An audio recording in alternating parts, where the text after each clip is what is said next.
अस्सलाम वालेकुम वरहमतुल्लाहि वबरकातुहू। प्यारे दोस्तों, आज की वीडियो में आपको कुरान मजीद के करिश्मे का एक ऐसा सच्चा वाकया बताने वाले हैं कि जिसको सुनकर आप सभी दोस्तों का दिल खुश हो जाएगा और आप कमेंट बॉक्स में सुभान अल्लाह लिखने पर मजबूर हो जाएंगे। अगर आप भी मानते हैं और जानते हैं कि कुरान पाक में दुनिया के हर मसले का हल मौजूद है तो आप इस वीडियो को दिल से एक लाइक जरूर करें। तो चलिए दोस्तों, आज की दिलचस्प वीडियो को शुरू करते हैं। प्यारे दोस्तों, पूरी दुनिया में जो कुछ भी मौजूद है, इस दुनिया में जितने भी सारे मसले मौजूद हैं, उनका हल कुरान पाक में मौजूद है। दुनिया में कुरान पाक से आगे कुछ भी नहीं। ये डॉक्टर, ये साइंस, सब कुछ कुरान पाक के पीछे हैं। अल्लाह ताला ने जब कुरान पाक को इस जमीन पर उतारा तो इस दुनिया के सारे मसलों को सुलझाने का तरीका भी कुरान पाक में अता फरमा दिया। कुरान पाक का सही इल्म रखने वाला कुरान पाक से मुश्किल मसले का हल निकाल लेता है। प्यारे दोस्तों, अमेरिका के शिकागो शहर के एक हॉस्पिटल में एक अजीब सा मामला उलझ गया।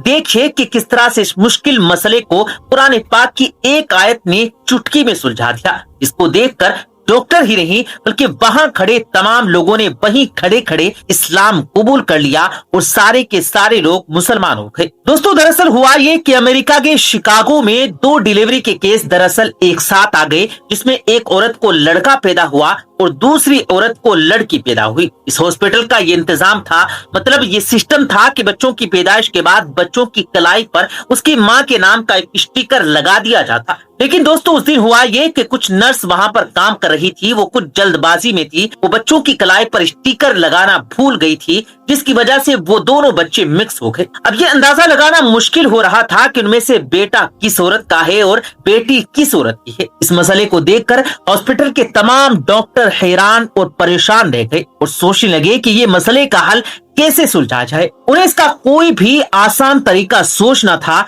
इसलिए वो पास में ही एक दूसरे डॉक्टर के पास गए जो इराक का रहने वाला मुस्लिम डॉक्टर था। वो डॉक्टर इस मुस्लिम डॉक्टर के पास गए और कहने लगे, डॉक्टर साहब, तुम तो कहते थे कि कुरान पाक में दुनिया के हर मसले का हल मौजूद है। अब हमें बताएं कि हमारे हॉस्पिटल का ये मसला कैसे सुलझेगा। ये सुनकर इराक का वो डॉक्टर मुस्कुराने लगा और कहने लगा, बेशक कुरान पाक में हर मसले का हल मौजूद है और मैं आपको इस मसले का हल भी जरूर बताऊंगा, लेकिन इसके लिए मुझे थोड़ा सा वक्त चाहिए। उसके बाद वो इराक के बड़े बड़े आलिमों से मिला और इस मसले का जिक्र किया कि अब वही बताएं कि कुरान पाक में इस मसले का क्या हल है। लोगों ने डॉक्टर से बहुत सारी बातें सुनी कि बेशक कुरान पाक में इसका भी हल मौजूद है और कहने लगे कि कुरान पाक की सूरह यूनुस की एक आयत है जिस पर गौर करने पर हमें इस मसले का हल मिल जाता है। उस आयत का तर्जमा है कि एक मर्द की हिस्सेदारी 2 औरतों के बराबर होती है, यानी कि लड़के की माँ का दूध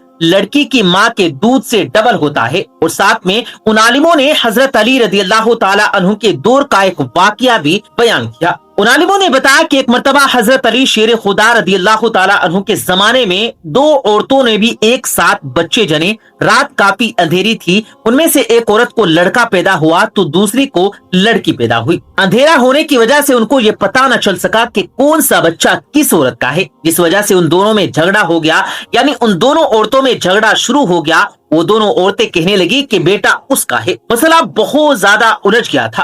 दोस्तों, आखिरकार दोनों औरतों को जनाबे अली रदियल्लाहु ताला अन्हु की बारगाह में पेश किया गया। हजरत अली रदियल्लाहु ताला अन्हु के सामने दोनों औरतें कहने लगी कि लड़के की माँ मैं हूँ। हजरत अली रदियल्लाहु ताला अन्हु दोनों औरतों की बातों को सुने और उसके बाद फरमाया कि तुम अपना अपना दूध छातियों से निकाल कर मेरे पास एक बर्तन में लेकर आना। चुनांचे उसके बाद वो दोनों औरतें गई और अपना अपना दूध निकाल कर ले आई। आप हजरत अली रदियल्लाहु ताला अन्हु ने दोनों औरतों के दूध को तोला, यानी कि उनकी दूध का वजन किया, तो आपने देखा कि एक औरत का दूध दूसरी औरत के मुकाबले में दुगना पाया गया। तो ये फिर आपने फरमाया कि जिस औरत का दूध भारी है, यानी जिसका दूध वजनी है, लड़का उसी का है। ये सुनकर लोगों ने हजरत अली रदियल्लाहु ताला अन्हु से पूछा कि आपने ये मसला चुटकी में ही कैसे हल कर दिया। आपने फरमाया, कुरान पाक में इरशाद फरमाया गया है कि खुदा ने मर्द को हर चीज में फजीलत दी, यहाँ तक कि खाने में भी एक मर्द की हैसियत एक औरत की निस्बत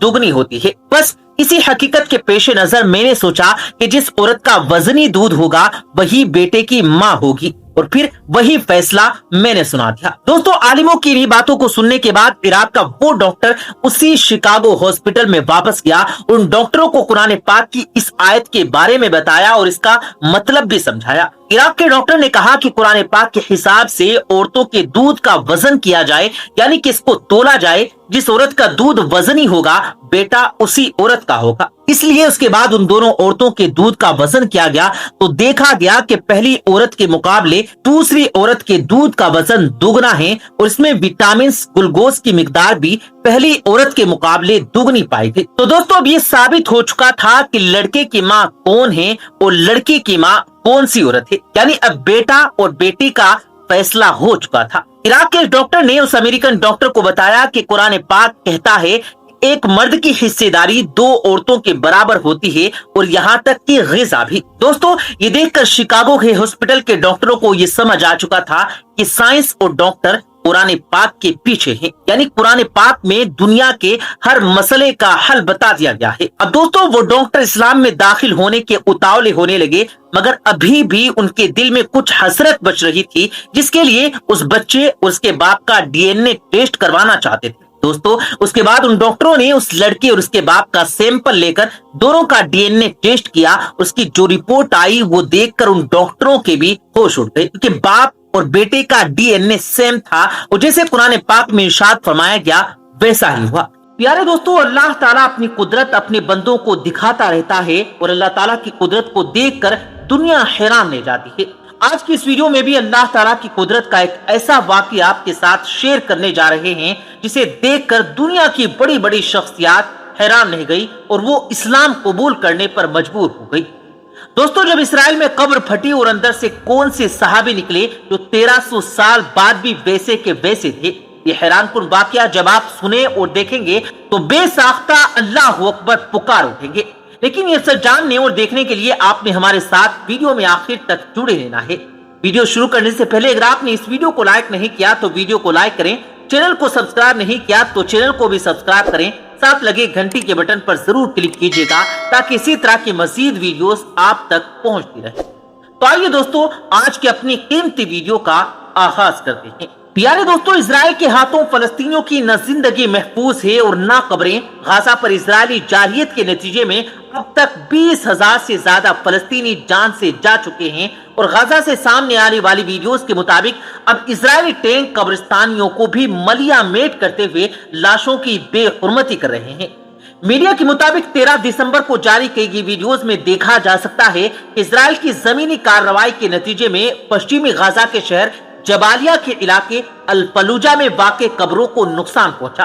कब्रिस्तान में जा बजा इजरायली टैंकों के गुजरने के निशान और टूटी फूटी कब्रों का मलबा देखा जा सकता है। इसी तरह सोशल मीडिया पर भी गाजा के पट्टी में इजराइल की तरफ से कब्रों को मलिया मेट करने की वीडियोस मौजूद हैं।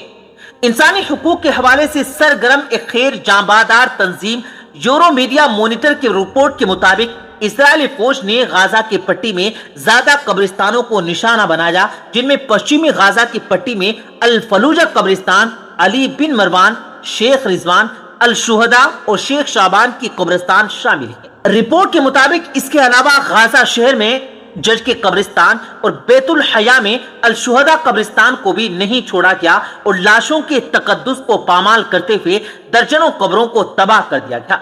और इसी के साथ तारीखी कब्रिस्तान बाबुर रहमा मस्जिद अक्सा के करीब वाक़े कब्रिस्तानों में से एक है। फलस्तीन के कई दूसरे कब्रिस्तानों में इस कब्रिस्तान में भी कई जलील कदर सहाबा किराम की आखिरी आरामगाहें मौजूद हैं, जिनमें खास तौर पर हजरत इबादा बिन अल सामत, शद्दाद बिन औस की कब्रें आज भी नुमाया और वाज़े हैं, जो कब्रिस्तान की 1400 साल इस्लामी तारीख की गवाह है। दोस्तों, इस कब्रिस्तान को भी नहीं छोड़ा गया और बहुत सी कब्रों को तबाह किया गया और लाशों के तकद्दुस का ख्याल नहीं रखा गया। पर यहाँ एक सहाबी की कब्र जब खुली तो उसमें सहाबी रसूल हजरत अबादा बिन अल सामत का जस्ते खाकी ऐसे था कि उन्हें अभी अभी दफनाया गया हो, जबकि उनकी कब्र मुबारक 1300 साल से ज्यादा हो चुकी थी। ये देखकर कई यहूदी भी परेशान रह गए और कुछ तो कलमा भी पढ़ गए। उस वीडियो ने सोशल मीडिया पर काफी तहलका मचा रखा है। सुभान अल्लाह। بے شک اللہ تعالیٰ اپنے برگزیدہ ہستیوں کی حفاظت کرنا جانتا ہے۔ ان کے جسد خاکی کو دوبارہ عزت و احترام کے ساتھ قبر میں دفنا دیا گیا۔ دوستو اسی طرح تاریخ گواہ ہے کہ جب دو صحابہ کرام کی قبر کشائی کر کے انہیں دوسری جگہ منتقل کیا جانا تھا تو تب کیا ہوا تھا وہ بھی آپ کو بتاتے ہیں۔ پیارے دوستو، عراق کا بادشاہ ملک فیصل اول گہری نیند میں تھا۔ اس نے خواب میں دیکھا کہ کوئی اس سے کہہ رہا ہے کہ ہم رسول اکرم صلی اللہ علیہ وآلہ وسلم کے دو صحابی دریائے دجلہ کے کنارے دفن ہیں۔ دریا کا رخ چینج ہو رہا ہے، پانی ہماری طرف بڑھ رہا ہے۔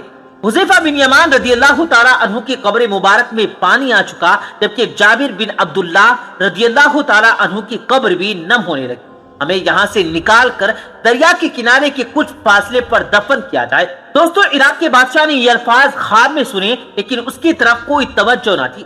دوسری رات پھر یہی الفاظ سنائی دے، لیکن اس نے اب بھی توجہ نہ دی۔ تیسری رات کے خواب عراق کے مفتی اعظم نوری السعید پاشا کو دکھائی دیا۔ انہوں نے اسی وقت وزیر اعظم کو ساتھ لیا اور بادشاہ کی خدمت میں پہنچ گئے۔ جب انہوں نے بادشاہ سے اپنا خواب بیان کیا تو بادشاہ چونک اٹھا اور بولا، یہ خواب تو میں بھی 2 بار دیکھ چکا ہوں۔ اب انہوں نے مشورہ کیا کہ آخرکار بادشاہ نے مفتی اعظم سے کہا کہ پہلے آپ قبروں کو کھودنے کا فتویٰ دیں، تب میں اس خواب کے متعلق عمل کروں گا۔ مفتی اعظم نے اسی وقت قبروں کو کھودنے اور اس سے لاشوں کو نکال کر دوسری جگہ دفن کرنے کا فتویٰ جاری کر دیا۔ اب یہ فتویٰ اور شاہی فرمان اخبارات میں شائع کر دیے گئے اور اعلان کر دیا گیا کہ عید قربا کے دن دونوں اصحابی رسول صلی اللہ علیہ وآلہ وسلم کی قبریں کھولی جائیں گی۔ نیوز پیپر میں جو ہی یہ خبر چھاپی ہوئی تو دنیا اسلام میں بجلی کی طرح پھیل گئی۔ اخبارات کی دنیا اس خبر کو لے اڑی اور مزے کی بات یہ ہے دوستو کہ یہ حج کے دن تھے۔ تمام دنیا سے مسلمان حج کے لیے مکہ اور مدینہ میں پہنچے ہوئے تھے۔ انہوں نے درخواست کی کہ قبر حج کے چند روز بعد کھولی جائے تاکہ وہ سب بھی اس پروگرام میں شرکت کر سکیں۔ اسی طرح حجاز مصر، شام، لبنان، فلسطین، ترکی، ایران، بلغاریہ، روس، ہندوستان وغیرہ کل ملکوں سے شاہ عراق کے نام بے شمار تار پہنچے کہ ہم بھی اس موقع پر شرکت کرنا چاہتے ہیں، مہربانی کر کے مقررہ تاریخ کچھ دن آگے بڑھا دی جائے۔ چنانچہ دنیا بھر کے مسلمانوں کی خواہش پر دوسرا فرمان بھی جاری کر دیا گیا کہ اب یہ کام حج کے 10 دن بعد کیا جائے گا۔ آخرکار دوستو وہ دن بھی آ گیا جب قبروں کو کھولنا تھا۔ دنیا بھر سے مسلمان وہاں جمع ہو گئے تھے۔ پیر کے دن دوپہر 12 بجے لاکھوں انسانوں کی موجودگی میں قبروں کو کھولا گیا۔ حضرت حذیفہ بن یمان رضی اللہ تعالیٰ عنہ کی قبر میں کچھ پانی آ چکا تھا، جبکہ حضرت جابر بن عبداللہ رضی اللہ تعالیٰ عنہ کی قبر میں نمی پیدا ہو چکی تھی۔ اگرچہ دریائے دجلہ وہاں سے 2 فرلانگ دور تھا، تمام ممالک کے سفیر، عراقی حکومت کے تمام ارکان اور شاہ فیصل کی موجودگی میں پہلے حضرت حذیفہ بن یمان رضی اللہ تعالیٰ عنہ کی لاش مبارک کو کرین کے ذریعے زمین سے اس طرح اوپر اٹھا گیا کہ ان کی لاش کرین پر رکھے گئے اسٹرکچر پر آ گئی۔ اب کرین سے اسٹرکچر کو الگ کر کے شاہ فیصل مفتی اعظم، وزیر جمہوریت ترکی اور شہزادہ فاروق ولی عہد مصر نے اسٹرکچر کو اپنے کاندھوں پر اٹھایا اور نہایت احترام کے ساتھ ایک شیشے کے تابوت میں رکھ دیا۔ پھر اس طرح حضرت جابر بن عبداللہ رضی اللہ تعالیٰ عنہ کی لاش کو نکالا گیا۔ دونوں لاشوں کے کفن دوستو بالکل محفوظ تھے، یہاں تک کہ داڑھی مبارک کے بال بھی صحیح سلامت تھے۔ لاشوں کو دیکھ کر بالکل یہ احساس نہیں ہوتا تھا کہ وہ 1300 سال پہلے کی ہیں، بلکہ یوں گمان کرتا تھا جیسے انہیں وفات پائے ابھی مشکل سے 2 یا 3 گھنٹے ہوئے ہوں۔ سب سے عجیب بات یہ ہے کہ دونوں کی آنکھیں کھلی ہوئی تھی، ان میں اس قدر تیز چمک تھی کہ دیکھنے والے ان آنکھوں میں آنکھیں ڈال کر دیکھ نہ سکے۔ بڑے بڑے ڈاکٹرز یہ منظر دیکھ کر دنگ رہ گئے۔ اس منظر کو دکھانے کے لیے بڑی بڑی اسکرینز لگائی گئی تاہم دھکم پیل نہ ہو اور بہت آسانی سے لوگ دیکھ سکیں۔ اس منظر کو دیکھ کر بہت سے عیسائی، یہودی، ہندو وغیرہ بھی مسلمان ہو گئے تھے۔ دوستو اللہ تعالیٰ کی قدرت انسان پر کبھی بھی ظاہر ہو سکتی ہے۔ اللہ تعالیٰ مختلف طریقوں سے اپنے بندوں کو بتاتا ہے کہ وہ اس دنیا میں موجود ہے اور وہی اس دنیا کا حقیقی مالک ہے۔ جو اللہ تعالیٰ کے نزدیک نیک بندے ہوتے ہیں، جو اللہ تعالیٰ کی بتائی ہوئی چیزوں کے مطابق چل کر زندگی گزارتے ہیں، ان کی دنیا اور آخرت دونوں ہی بہت اچھی اور کامیاب گزرتی ہے۔ اللہ تعالیٰ ہم سب کو اسلام کی تعلیمات پر چلنے کی ہدایت دے، ہمیں اس پر عمل پیرا ہونے کا ایک وسیلہ بنائے، ہمارے لیے چیزیں آسان کرے اور نبی اکرم صلی اللہ علیہ وآلہ وسلم کی پوری زندگی ہمارے لیے بہترین نمونہ ہے۔ پیارے دوستو، ہمیں ان کی زندگی کے اصولوں کے مطابق چل کر رہنا چاہیے، اس میں ہماری دنیا اور آخرت دونوں میں کامیابی ہے۔ پیارے دوستو، اس دنیا میں بہت ساری ایسی چیزیں ہیں جن کی تلاش دہائیوں یا صدیوں سے نہیں بلکہ ہزاروں سالوں سے جاری ہے، اور انسان ان کی تلاش کے لیے بے شمار کوششیں کر چکا ہے۔ خاص طور پر یہ ایسی چیزیں مختلف مذہبوں کے مقدسات سے تعلق رکھتی ہیں، اور آج بھی ہم آپ کو ایک ایسی چیز کے بارے میں بتانے جا رہے ہیں جو یہودی مذہب کے لیے بے حد اہمیت کی حامل اور ان کے عقیدے میں مرکزی مقام رکھتی ہے۔ دوستو، ہم جانتے ہیں کہ یہودی مذہب میں تابوت سکینہ کو مرکزی حیثیت حاصل ہے۔ اگر ہم تابوت سکینہ کی بات کریں کہ وہ کیا تھا، تو دراصل تابوت سکینہ کی اہمیت کی داستان حضرت داؤد علیہ السلام کے دور سے شروع ہوتی ہے۔ یہ وہ تابوت تھا جس میں بنی اسرائیل کی جانب مبعوث کیے گئے پیغمبروں سے وابستہ تبرکات رکھے جاتے تھے۔ جب حضرت داؤد علیہ السلام کا دور آیا تو اس وقت اللہ رب العزت نے یہ بشارت بذریعہ وحی نازل فرمائی کہ تابوت سکینہ جس پریک کے پاس ہوگا وہ کامیاب ہوگا۔ اس وقت تابوت سکینہ بنی اسرائیل کے دشمنوں کے پاس تھا۔ اس تابوت سکینہ کو حضرت داؤد علیہ السلام نے حاصل کیا، اور اسی وجہ سے انہیں اللہ رب العزت کی مدد اور نصرت حاصل ہوئی، اور انہوں نے دشمنوں پر جیت حاصل کر لی۔ اس تابوت سکینہ کے ساتھ ساتھ ایک اور چیز بھی ہے جو وہ یہودی مذہب میں بے حد اہمیت کی حامل ہے، اور وہ ہے حضرت سلیمان علیہ السلام کا چھوڑا ہوا وہ پیش قیمتی خزانہ جو ان کی وفات کے بعد کسی جگہ پر چھپا دیا گیا تھا۔ پیارے دوستو، حضرت سلیمان علیہ السلام حضرت داؤد علیہ السلام کے بیٹے تھے، اور ان کے دور میں بنی اسرائیل کو عظیم ترین شان و شوکت اور وسیع سلطنت حاصل ہوئی۔ بنی اسرائیل اس وقت دنیا کی سب سے زیادہ خوشحال ترین قوم تھی جن کے پاس دولت کی کوئی کمی نہ تھی۔ جناب سلیمان علیہ السلام کا یہ کھویا ہوا خزانہ جس کے بارے میں آج کوئی نہیں جانتا، اس کی یہودی مذہب میں کیسے اور کس طرح سے اہمیت ہے، یہ سب جاننے کے لیے اس ویڈیو کو آخر تک ضرور دیکھے گا۔ تو پیارے دوستو، حضرت داؤد علیہ السلام کے بیٹے حضرت سلیمان علیہ السلام کو اللہ رب العزت نے بہت سارے معجزات عطا فرمائے تھے، اور دنیا بھر کی تقریباً تمام طاقتوں کو حضرت سلیمان علیہ السلام کے حکم کا پابند کر دیا گیا تھا۔ حضرت سلیمان علیہ السلام ہوا پر تصرف رکھتے، تمام قسم کے جانوروں کی بولیاں سمجھ سکتے تھے، اور ان کا حکم انسانوں کے ساتھ ساتھ جنات پر بھی چلتا تھا، اور وہ بھی ان کے تابع تھے۔ حضرت سلیمان علیہ السلام کے دور میں بنی اسرائیل کی حکومت ایک بڑے ہی لمبے چوڑے علاقے پر پھیلی ہوئی تھی، جس میں مشرق وسطیٰ کا تقریباً تمام علاقہ اور مصر سمیت افریقہ کا بھی کچھ حصہ شامل تھا۔ یہی وجہ ہے کہ آج بھی یہودی مذہب میں تمام علاقوں کو بنی اسرائیل کی وراثت قرار دیا جاتا ہے، اور اس پر قبضے کی بات بھی کی جاتی ہے۔ پیارے دوستو، جب حضرت سلیمان علیہ السلام نے اپنی سلطنت کو اور بڑھوا دیا اور دور دراز کے علاقے جیت لیے، تو شاہی خزانے میں بے شمار دولت اکٹھی ہو گئی۔ تب حضرت سلیمان علیہ السلام کو اللہ رب العزت کی طرف سے یہودی مذہب کے مطابق ایک عبادت گاہ بنانے کا حکم ہوا، جسے حضرت سلیمان علیہ السلام نے جنوں کی مدد سے تعمیر کروایا۔ وہ پہلی عبادت گاہ تھی جسے یہودی آج ہیکل سلیمانی کے نام سے جانتے ہیں۔ حضرت سلیمان علیہ السلام نے اپنا وہ تمام پیش قیمتی اور وسیع و عریض خزانہ ہیکل سلیمانی میں بڑے ہی فنکارہ انداز سے چھپا دیا۔ اس کے بعد حضرت سلیمان علیہ السلام کا انتقال ہو گیا۔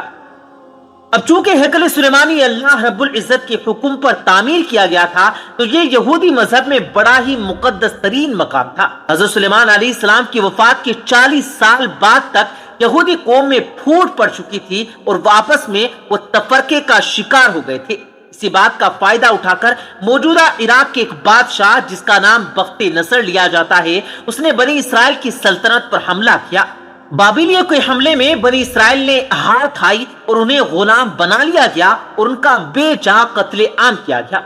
یہاں پر ہم اس بحث میں نہیں پڑیں گے کہ بنی اسرائیل پر آنے والی اس آزمائش کی وجہ مذہبی طور پر کیا تھی اور کیا نہیں تھی۔